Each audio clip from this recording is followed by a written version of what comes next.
बताएंगे आपको ये कि सिंध भर में हेल्थ वर्कर्स कोरोना अलाउंस जारी रखने के लिए 25 रोज से एहतजाज पर हैं और इस वक्त कराची समेत सिंध भर में सरकारी अस्पतालों में काम बंद है। बहुत मरीज मुतासर हो रहे हैं, इलाज के लिए परेशान हैं, बाज़ मरीजों की ज़िंदगी दाव पर लगी हुई है।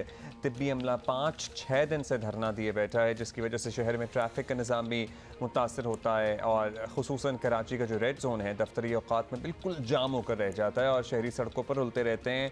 सो आई होप के वज़ीर आला सिंध और वज़ीर सेहत सिंध डॉक्टर अज़रा फजल पेशो साहिबा इस मामले को संजीदा लें, इन लोगों से बात की जाए बिकॉज लेकिन इनके मुतालबात क्या हैं, पहले तो ये मेरा ख्याल है कि समझने की ज़रूरत भी है। हमें ज्वाइन किए doctor Mehboob Ali, chairman grand health alliance and general secretary YDA।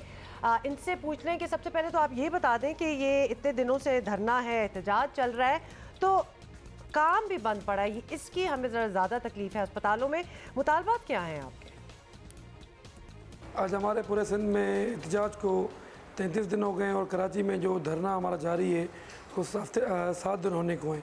हमारे जो इशूज़ थे जो हमारे हेल्थ वर्कर्स के, जिसमें डॉक्टर, नर्सेज, पैरामेडिकल एक मिला एक कंबाइन एक तहरीक एहतजाज चल रहा है, जिसमें हमारे जो डॉक्टर्स की जो डेपुटेशन और डेंटल सीट्स के इशूज़ थे, नर्सेज के जो प्रमोशंस के इशू और पैरामेडिक सर्विस स्ट्रक्चर और टाइम स्केल, और जो एक हमारा जो मेन इशूज़ था हेल्थ रिस्क अलाउंस, जिसको बिना किसी मशवरात के काबिना के मिनिस्टर्स ने उसको कैंसिल कर दिया, जिसकी हम मजम्मत करते हैं। डॉक्टर महबूब, बाकी मुतालबात पे हम श्योर बात होनी चाहिए, सुनी जानी चाहिए, लेकिन कोरोना अब नहीं है तो कोरोना अलाउंस को जारी रखने की ये ज़िद कहें या ब्लैकमेलिंग कहें, इसको ज़रा समझा दें हमें।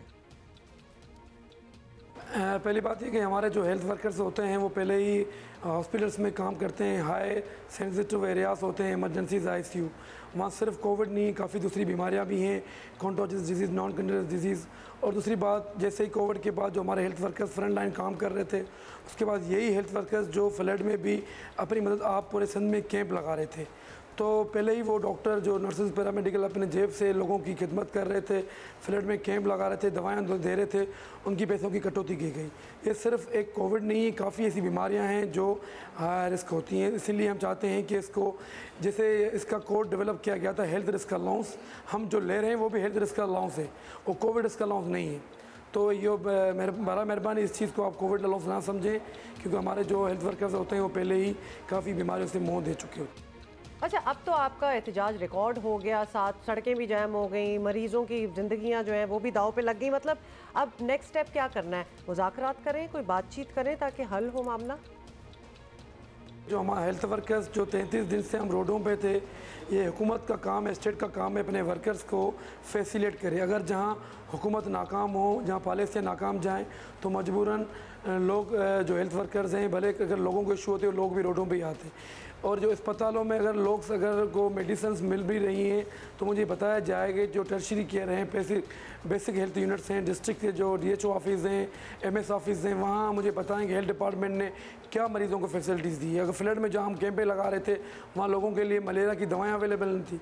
पहले सवाल तो ये है कि पहले उनसे पूछा जाए कि अगर अस्पतालों में अगर डॉक्टर काम भी करते हैं तो वहाँ आपने क्या क्या सहूलतें दी हैं। मैं बात करूँ NICH की, वहाँ हमारे इमरजेंसी में 70 से 80 बच्चे पड़े होते हैं जो वेंट और इंक्यूबेटर की इंतज़ार में। डेली 30 से 40 बच्चे अमवात इंतकाल होता है सहूलियात ना होने की वजह से। इसी तरह सिविल में इसी तरह लोगों को इंतकाल होता है, सिविल में, लम्स में, लाड़काना में, जाटका में। यही वजूहत हैं जो सिंध गवर्नमेंट इन चीज़ों को फोकस करे, हेल्थ वर्कर को फैसिलिटेट करे, इनका तादाद बड़ा, इदारों में काम करें तो पेशेंट की अच्छी केयर हो। हेल्थ डिपार्टमेंट और सिंध गवर्नमेंट की कोलैप्स की वजह से ये चीज़ें मसले दरकार आ रहे हैं। बहुत सी चीज़ें आपने तो पॉइंट आउट करवाई हैं, ख़ासतौर पे दवाओं की किल्लत का तो हमें पता है, लेकिन इतनी अमवात का भी आप जिक्र कर रहे हैं तो इस पे भी बात होनी चाहिए। बात यह है कि आवाम को रुलना नहीं चाहिए, जो भी हालात हों, पहले ही क्या सहूलियात मिल रही हैं लोगों को हेल्थ केयर की इस मुल्क में, जो एहतजाज तो हम भी चले, लोकल गवर्नमेंट को भी कहेंगे, हुकूमत को भी कहेंगे और इनकी तरफ से भी कहेंगे कि मिलें और कम टू कंसेंसस, सब थोड़ी थोड़ी लचक दिखाएं और मामलात इनके हल होने चाहिए। And yes, we all should acknowledge कि हमारा जो हेल्थ वर्कर्स हैं उनको उस तरह कॉम्पनसेटेड नहीं है जिस तरह दुनिया भर में।